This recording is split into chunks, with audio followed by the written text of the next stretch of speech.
Labas, labas, mano mėnuliukai.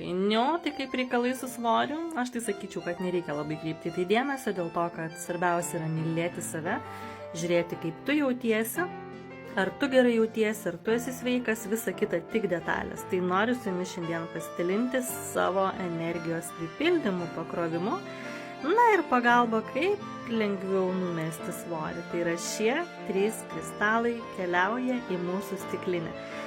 Iš tiesų, tai čia padariau stiklinę tik jums video, o iš tiesų darausi į ąsotį, kurį per visą dieną išgeriu. O pakrauti paliekame mes kuo ilgiau ir vartojame maždaug gerą savaitę, galite net ilgiau, patys pajausite, kada galbūt jau užtenka ir norite pailsėti. Tai paliekame kuo ilgiau, įkrauti mūsų vandenuką su nuostabiais kristaliukais.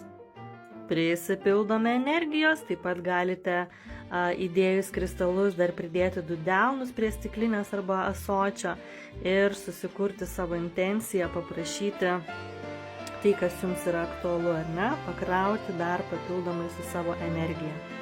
Šie 3 gražuoliai, kaip visada, už labai magišką ir draugišką kainą, tai yra 3. Ir naudosi labai ilgai. O jeigu jau naudoji tokį receptuką ir krauni vandenį kristalais, parašyk, man bus labai įdomu.